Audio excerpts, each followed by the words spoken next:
Buenas y bienvenidos. ¿Cómo me les va? Colombia ingenua. Este video quiero empezarlo de la siguiente manera. Escuchen la siguiente cifra. Más de 30.000 millones de pesos es el dinero que invirtieron las empresas privadas en Colombia para financiar partidos políticos. Dicho lo anterior, la organización Ardila Lule se situó en la cima del ranking. Empresa investigada en su pasado por despojo de tierras y asuntos relacionados con el perico. Esto según informes de Justicia y Paz. Es la corporación que más fondos destinó a los partidos políticos, destinando una considerable suma de 1.700 millones de pesos al Partido Liberal.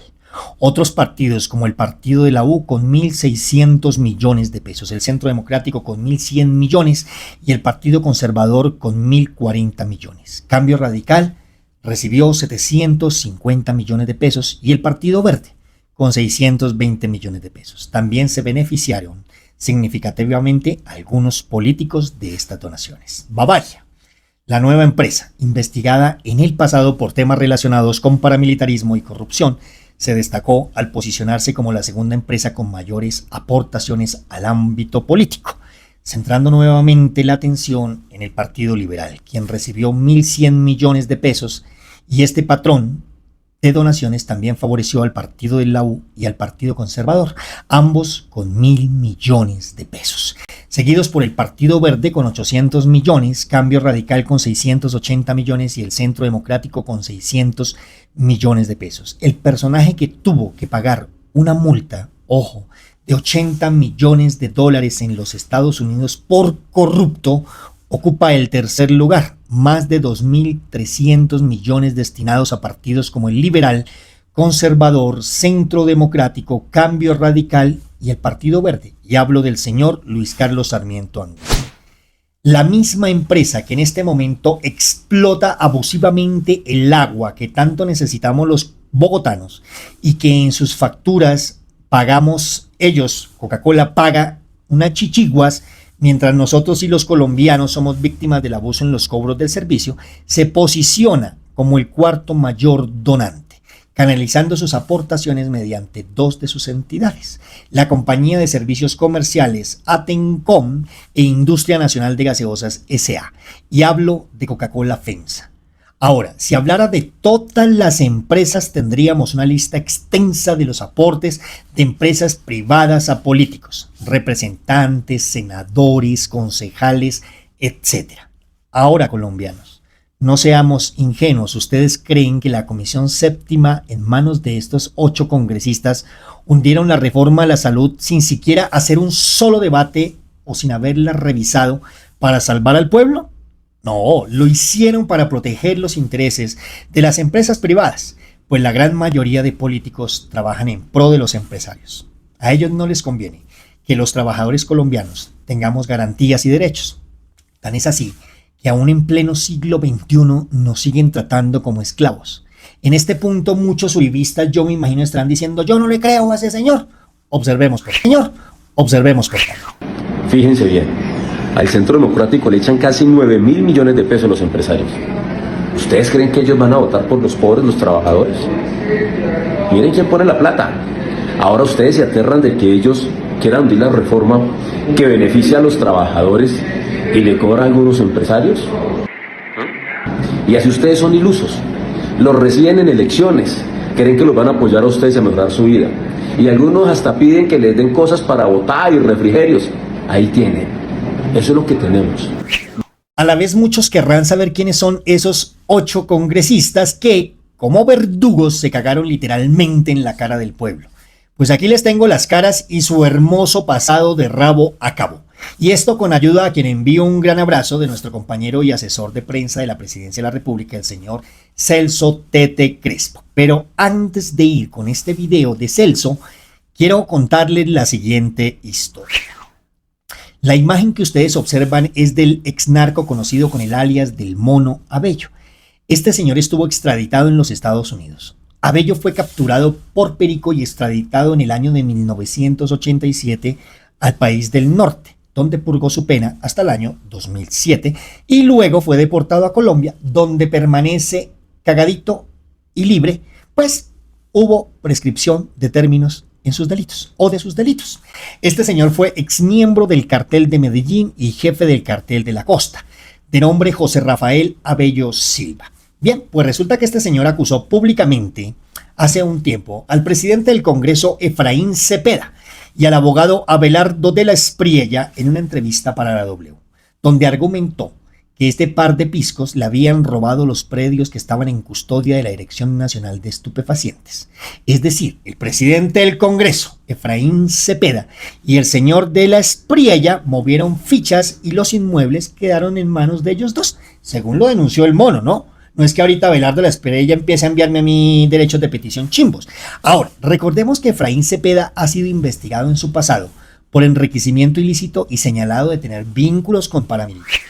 Sin olvidar que en este momento está involucrado en el presunto robo a Invías por celebración de contratos indebidos junto con 27 congresistas más.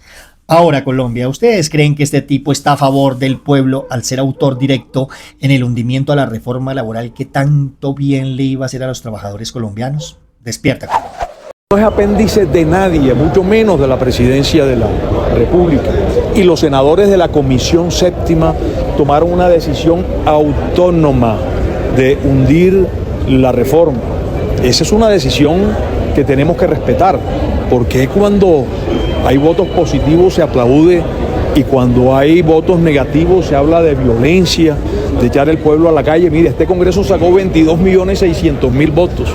Tiene una legitimidad absoluta y los miembros de cada comisión son autónomos en sus determinaciones. Lo que sucedió hoy es repudiable, no solamente por la presión que se ejerció en el edificio nuevo del Congreso contra los senadoras y senadores de la Comisión Séptima en el mes de la mujer, la Semana de la Mujer, en el mes 8, varias senadoras estuvieron allí confinadas en una oficina y el hecho es, como ellos lo calificaron, intimidación. Sin embargo, pues ellos fueron y radicaron su ponencia. Tuve que conversar con el director nacional de la policía para pedirle protección por ellos, pero más peligrosos y más repudiables son los trinos del presidente Petro, hablando de violencia. Eso pone en peligro a los congresistas, en este caso a los miembros de la Comisión Séptima y a sus familias, para la cual nos vamos a dirigir a la Corte Interamericana de Derechos Humanos. A este poder se le respeta, a este poder del Congreso de la República, uno de los tres poderes, el legislativo, es un poder independiente y lo sigo repitiendo. Y amenazar con violencia es lo peor para la democracia colombiana. Y hoy hay un palo en la rueda fuerte por parte de Presidencia de la República, hablando de desatar violencia contra la decisión autónoma de un poder público. A mí en el canal Cápsulas para la Memoria poco y nada me gusta utilizar términos de gran calibre, pero es que aquí es necesario. Señor Efraín Cepeda, deje de hablar tanta mierda. ¿Cuál autonomía? Si para eso yo a ustedes les estoy contando esta historia que nos deja ver cómo los empresarios tienen agarrados de las pelotas a los políticos aquí en este país. Bien, aquí el video que muy gentilmente Celso nos envió para que empecemos a saber de primera mano quiénes son estos 8 piscos verdugos del pueblo colombiano. Esto nunca lo olviden. Atención, les voy a presentar a los 8 senadores de derecha que tienen virtualmente hundida la reforma laboral y le acaban de negar a usted como trabajador y trabajadora que regresen los pagos dominicales, los recargos nocturnos y los festivos que quitó el uribismo. Acaban de negar también que 50.000 jóvenes aprendices del SENA tengan un salario mínimo. Negaron con su voto negativo de hoy que se formalizaran a 40.000 madres comunitarias. Le niegan el pago a los internos de la medicina. Niegan el pago de la licencia menstrual que estaba prevista en la reforma. Con su voto negativo de hoy golpearon a más de 1.300.000 trabajadores colombianos. Le niegan a los aprendices del SENA el carácter laboral de sus contratos de aprendizaje. Fue un gobierno de ellos, el de Uribe, que les quitó los derechos laborales y hoy hacen lo mismo cuando el gobierno del cambio del presidente Gustavo Petro plantea una reforma laboral al país para reivindicar esos derechos laborales de los colombianos. Estos son, ojo, los 8 senadores de la Comisión Séptima que firmaron la ponencia negativa de esta reforma laboral, que se oponen a que usted tenga derechos laborales solo por defender intereses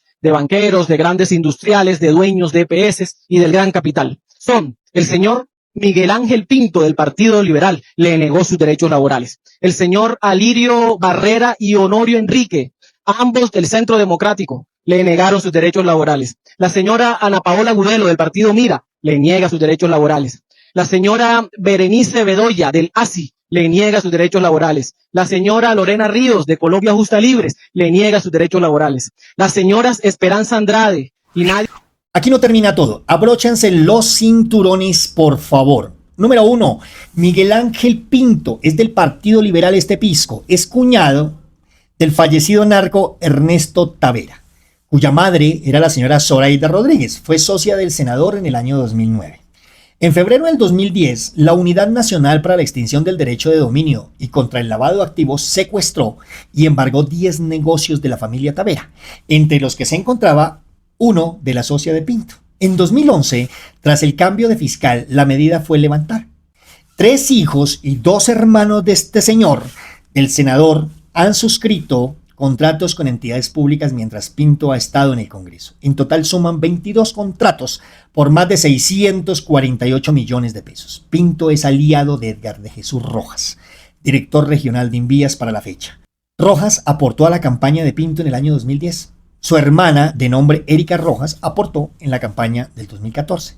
Fue asesora después, nivel 4, en la UTL de Miguel Ángel Pinto, entre los años 2016 y 2018. Y desde entonces ha integrado empresas de familiares de la esposa del senador. Otro aliado de Pinto es Omar Lengerque, rector de la IES, Públicas Unidades Tecnológicas de Santander, en sus siglas UTS. Susana Lengerque, hermana del rector, fue asistente 1 de Pinto en 2018. William Pinto, hermano del senador, fue nombrado director del Departamento de Humanidades de la UTS y Jorge Pinto, otro hermano suyo, lideró una auditoría del Icontec a la UTS en 2018. Sonia Sánchez, exalcaldesa de Sabana de Torres en el departamento de Santander, también aportó a la campaña de Pinto. Sánchez fue señalada por alias Ernesto Báez, comandante político del Bloque Central Bolívar de las Autodefensas Unidas de Colombia, de apoyar a la organización paramilitar con contratos desde su administración. Pero qué chimba, dice un amigo. 2. Nadia Georgette Blel Escaf. ¿Le suena ese apellido Escaf? Partido Conservador. Nadia Blel Escaf lleva 2 periodos como senadora del Partido Conservador. Su hermano Vicente Antonio asumió en 2020 como gobernador de Bolívar tras un escándalo familiar que involucró a su padre Vicente Blet Sat, 4 veces senador este señor y condenado por parapolítica, la misma que denunció el hoy presidente de la República, el señor Gustavo Petro. Ojo, y su primo Miguel Torres Escaf, gerente de Aguas de Bolívar, quien renunció en 2019 tras hablar del cobro de comisiones de un 15% para la adjudicación de contratos en el departamento. Nadia Blel Escaf comenzó su carrera política en el año 2014 bajo la tutela de su padre, el excongresista Vicente Blel Sat, condenado en 2010 por parapolítica. Nadia Blel venía de construir una corta carrera como empresaria en la organización de apoyo turístico, el negocio familiar de transporte de pasajeros y arriendo de vehículos para el turismo, de su madre, Angelina Escaf Wegbe, y su hermana Angelina Blel Escaf. En su campaña, la senadora recibió apoyo financiero de empresas de transporte aéreo como Helistar S.A., la inmobiliaria Rosales SAS, cuyo representante legal es Gabriel Echavarría Obregón, miembro de la Junta Directiva de la Compañía de Puertos Asociados y Transporte Terrestre, Transportes Calderón S.A. ¿Tendrá algo que ver por ahí el pitufo? Sin lugar a dudas. La senadora ha impulsado proyectos de ley como la exención del IVA a las naves, embarcaciones y artefactos navales o el uso de recursos del Sistema General de Participaciones en adecuación para el transporte de estudiantes. Número 3. Esperanza Andrade de Oso, Partido Conservador. Esperanza Andrade de Oso heredó la curul de su hermano, el ex senador Hernando Francisco Andrade, y hoy es la presencia del clan Andrade en el Senado. El tercer miembro del clan es otro hermano, John Jairo Andrade Serrano, un supercontratista que ha celebrado procesos a nombre propio y como representante legal de empresas y consorcios por la medio huevonadita en aquel entonces de 37.170 millones de pesos, y hablo del año 2006. Esperanza Andrade y sus hermanos heredaron de su padre 2 baldíos en San José de Guaviare que él había comprado en el año de 1997 a los adjudicatarios originales del INCORA. Personas relacionadas con Andrade de Oso y aportantes de su campaña han contratado con entidades de Huila. Betty Prado Oso y Kerly Joana Facundo Castaño son también contratistas del Sistema Estratégico de Transporte Público de Neiva. Diego Hernán Castro Silva, contratista de la Corporación Autónoma Regional del Alto Magdalena, y Liliana Medina Chavarro contrató con el Consejo de Neiva. Esperanza Andrade de Oso nació el 14 de marzo de 1957 en la ciudad de Neiva y envío un saludo por favor a la gente del Huila. Es abogada de la Universidad Externado y especialista en Derecho Comercial y Público. Fue concejal de Neiva y secretaria de Gobierno del Huila y también ocupó cargos en las Secretarías de Tránsito de Neiva, vayan ustedes viendo, de Huila y en las Contralorías de la misma ciudad y departamento. En 1997 su padre, Sebastián Andrade, compró la mitad de 2 baldíos ubicados en San José del Guaviare que el Instituto Colombiano de la Reforma Agraria Incora le había adjudicado a Elías Barreto Martínez en el año 1988 y 1989. El negocio de la corrupción redondo. Número 4. Alirio Barrera, Partido Centro Democrático. Ojo, investigado por haber recibido más del 50% del total de los ingresos en sus campañas de empresas relacionadas con la salud. Por este man vive cagándose en la reforma a la salud y también en la reforma laboral. Ya sabrán por qué esto, ¿no? Además, en el municipio de Maní Casanare, las autoridades lograron la captura de Pedro Álvarez, yerno del senador Alirio Barrera, por presuntamente intentar comprar votos de cara a las elecciones en su momento regionales. ¿Para favorecer a quién? Adivinen. Y pues pongamos la cereza a este podrido pastel. Amanda Rocío González del Centro Democrático es prima de Alirio Barrera, exgobernador de Casanare entre el año 2015 y 2019, quien a su vez es cuñado del actual gobernador del Casanare, Salomón Sanabria. El esposo de la senadora es Humberto Martínez, investigado por la Procuraduría en el 2020 por presuntas irregularidades en contratos, imputado con responsabilidad fiscal a título grave en 2019 por la Contraloría y con un incidente de desacato del Tribunal Administrativo de Casanare en 2018. El gerente de la campaña de Amanda González fue Josué Alexander Borges, exalcalde de Villanueva Casanare, sancionado en el año de 2018 por la Contraloría por irregularidades administrativas durante su alcaldía. Según el testimonio del paramilitar Carlos Guzmán Daza, alias Salomón, ante la Corte Suprema, las autodefensas campesinas del Casanare asesinaron a un dirigente político en el año 1999 para favorecer la elección de Borges. En 2013, la senadora González y Alirio Barrera realizaron un loteo en Agua Azul, Casanare. El proyecto inmobiliario se llamaba Condominio Campestre Peñones de Piedemonte y la vía sobre la que se encuentra fue incluida en el corredor de la autopista 4G Villavicencio-Yopal, adjudicada en el 2015. Desde sus cargos públicos, Alirio Barrera y Amanda González han presionado al gobierno nacional para que se adelante la construcción de la autopista. Ahora, relacionado e investigado este señor, Alirio Barrera, con paramilitares hasta donde no más. Número 5, el señor Honorio Miguel Enríquez Pinedo, Partido Centro Democrático. Estos que dicen que tienen líderes sociales. Honorio Enríquez Pinedo, senador por el Centro Democrático, es sobrino del ex senador Miguel Pinedo Vidal, condenado en el 2012 por concierto para delinquir, promover grupos armados al margen de la ley, particularmente paramilitares. Desde su curul, Honorio Enríquez se opuso al acuerdo de paz con las FARC y promovió la campaña del no en el plebiscito en el 2019. Su esposa Angélica Guzmán suscribió un contrato con la Unidad para la Atención y Reparación Integral a las Víctimas por 30.100 millones de pesos para apoyar las fases de la Ruta de Reparación Colectiva Étnica en el año 2010. Honorio Enríquez compró un apartamento en Santa Marta a Jacobo Noguera, investigado en el 2018 por la Fiscalía por presuntamente entregar sumas de dinero al magistrado Jorge Ignacio Pretel, como la ven, para que favoreciera con un fallo a recaudos y tributos. ¿Recuerdan ustedes? Empresa que dirigía Noguera. El año siguiente de la compraventa, Honorio Enríquez vendió el apartamento por 10 millones de pesos del valor por el que lo había comprado a Noguera. Es decir, 10 millones de pesos más. Como lo contó Cuestión Pública, Enríquez fue uno de los asistentes a la boda de la hija de María Claudia Daza. Vayan ustedes viendo, asesora del ex senador y hoy acusado ante la Fiscalía General de la Nación, el señor Álvaro Uribe Vélez, involucrado en una investigación en contra del expresidente Iván Duque, por el caso de la ñeñe política. Su hermano Hernando Antonio Enríquez fue nombrado director regional del Magdalena del Departamento Administrativo para la Prosperidad Social DPS en el 2019. Honorio Enríquez Pinedo llegó al Congreso como senador del Centro Democrático en el 2014. En febrero del 2018 finalizó su primer periodo como legislador El Consejo de Estado anuló su elección y le otorgó la curul a un miembro del partido político Mira. Tras realizar un nuevo escrutinio para el periodo 2018 y 2022, Enrique nuevamente consiguió su curul con 33.432 votos y yo me acuerdo que eso fue más torcido y más chueco que la antigua Vía Villavicencio. Saludos a la gente de Villavicencio y del Meta, por favor. Enrique Pinedo es sobrino del ex senador Miguel Pinedo Vidal y primo del representante de la Cámara Partido por el Cambio Radical, José Luis Pinedo Campo. Miguel Pinedo también se desempeñó como gobernador del Magdalena, representante de la Cámara y fue presidente del Senado en la legislatura del año 1999 al 2000.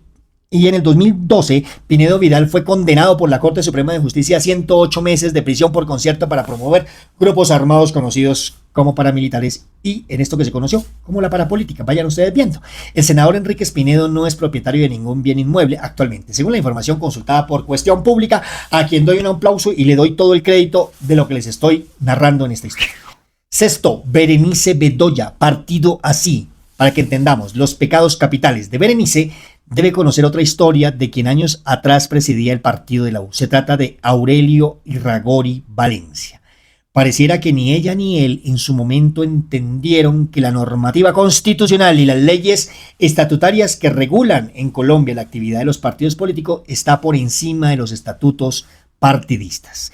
En el evento electoral del año de octubre del 2019 para promover autoridades territoriales cuando presidía el partido de la U. Irragorri Valencia, sin pudor alguno, ordenó una violación directa a la Constitución, autorizando que su partido apoyara a candidatos de otras formaciones políticas a los que la U había convocado. Tan torpe violación a la Constitución y al artículo 2 de la ley estatutaria de 1475 del 2011, que prohíbe la doble militancia política, propició que en la Asamblea de Antioquia un dirigente de la experiencia política de Rodrigo Mendoza Vega perdiera su curul por violación a esa causa autónoma de nulidad electoral.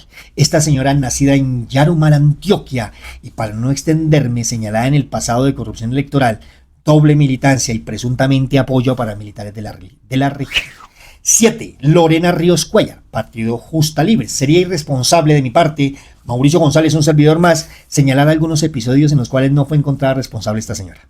Episodios en su pasado. Sin embargo, ¿qué más secuela que le deja a este hermoso país tras estar a favor de los empresarios y no a favor del pueblo? En mis archivos y archivos de la web no encontré mayor cosa.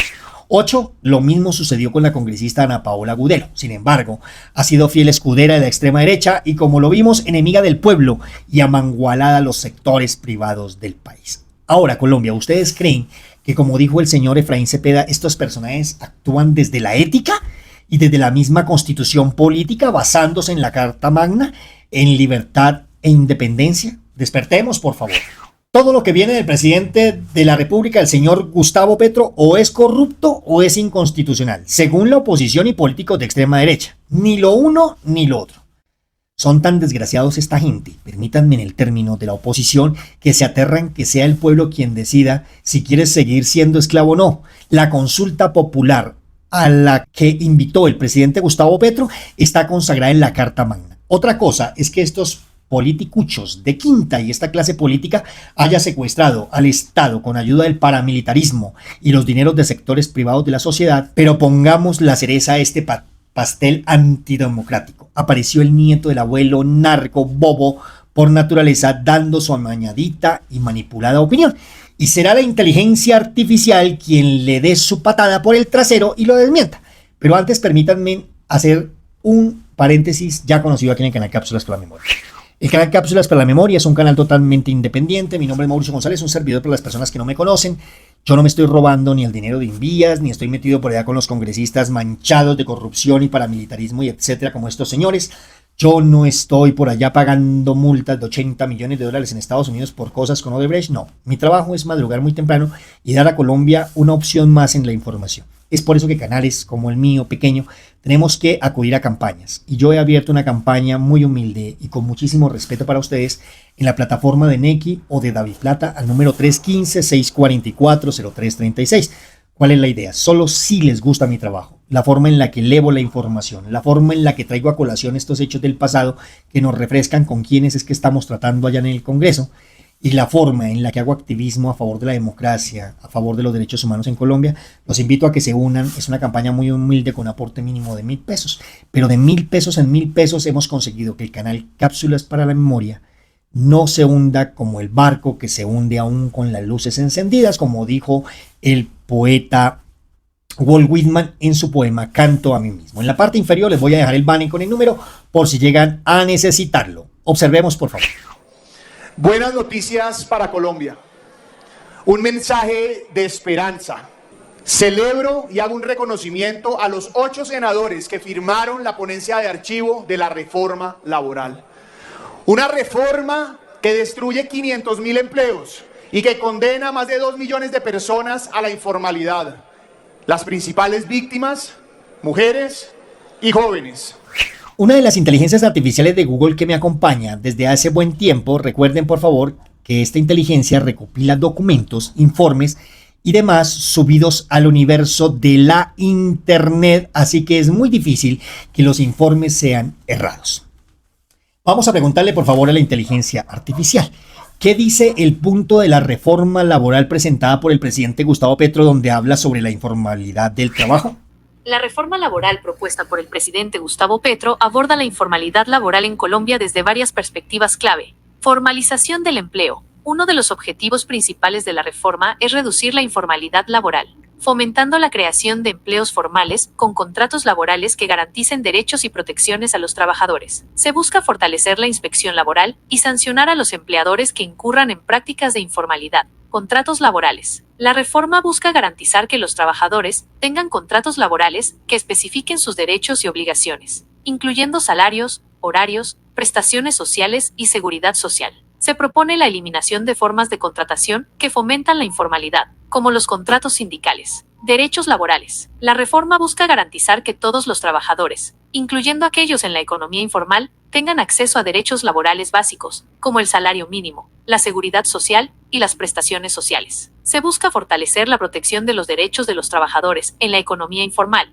incluyendo aquellos que trabajan en plataformas digitales y otras formas de empleo atípicas. Economía popular. La reforma laboral incluye un capítulo sobre la economía popular, buscando reconocer y proteger los derechos de los trabajadores en este sector. Se busca promover la formalización de los trabajadores de la economía popular, facilitando su acceso a la seguridad social y otros derechos laborales. Es importante tener en cuenta que la reforma laboral ha sido objeto de debate y controversia en Colombia, y su implementación aún está en proceso. ¿Cómo la vieron? Pues era para que tengamos en cuenta que aquí se hace visible la conocida frase ya en Colombia, que es aprovecharse de la ignorancia del pueblo. Pues desafortunadamente es un pueblo que en su mayoría no lee, así que yo por favor los invito a leer la reforma laboral para que dejemos de ser a veces tan pendejos. Dirán ustedes, pero entonces, ¿qué hacemos, Mauricio? Pues mantenernos en marchas constantes de ahora en adelante. En contra de estos congresistas y partidos que quieren que sus empresarios ganen más billete, mientras nosotros vemos cómo cada mes se nos hace durísima la cuesta para conseguir lo del arriendito, lo del alimento y demás gastos. Por eso, ojo, este 18 de marzo, Colombia entera a las calles a luchar por nuestros derechos y para ir en contra de esta clase política corrupta que, reitero, se apoderó del Estado con ayuda del paramilitarismo y del billete proveniente de empresarios. Pero los voy a dejar con este informe que hizo muy puntual la señora Carolina Corcho. Hola, buenas noches a quienes nos ven en este momento. Aquí terminando el espacio de la Escuela de Formación Política, muy preocupados por lo que acaba de pasar. 8 senadores y senadoras de la República de la Comisión Séptima del Senado acaban de firmar y radicar ponencia de archivo de la reforma laboral. Esta reforma laboral, que ya había hecho tránsito por la Cámara de Representantes, había sido recortada. Se había recortado muchos de los artículos que garantizaba los derechos de los trabajadores y las trabajadoras. Y finalmente, en la ponencia que sale de la Cámara de Representantes, se había logrado asuntos que habíamos perdido, como por ejemplo, el reconocimiento y el pago de las horas extras que nos habían quitado en legislaciones anteriores, los dominicales, los festivos, los nocturnos después de las 7 de la noche, porque habían dicho en legislación anterior que la noche empezaba a las 10 de la noche.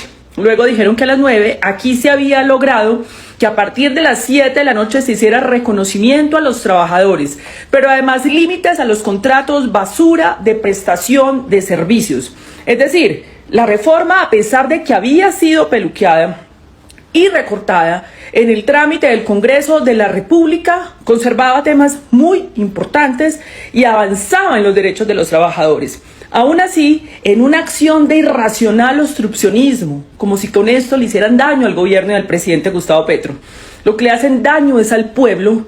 8 senadores de 14 de la Comisión Séptima, sin ningún debate, decidieron radicar ponencia de archivo para hundir la reforma laboral.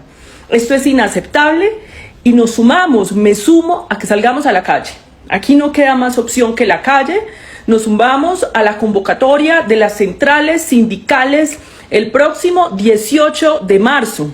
18 de marzo. Ojo, nos vemos en las calles en la movilización por el pueblo trabajador. El presidente hizo una locución ahora planteando una consulta popular. Hay que respaldar todos estos derechos que queremos avanzar en ellos. Entonces nos sumamos a esa convocatoria a la calle este 18 de marzo, frente a ese Congreso que decidió no representar al pueblo colombiano, sino a una élite, a unas minorías. Y debo decir también que esto ratifica lo que hemos dicho. Si no cambiamos ese Congreso de la República en el 2026, no va a haber cambio en Colombia. Hay que cambiar ese Congreso de la República, presentar personas serias, comprometidas con la ciudadanía, para que pueda haber transformación en Colombia.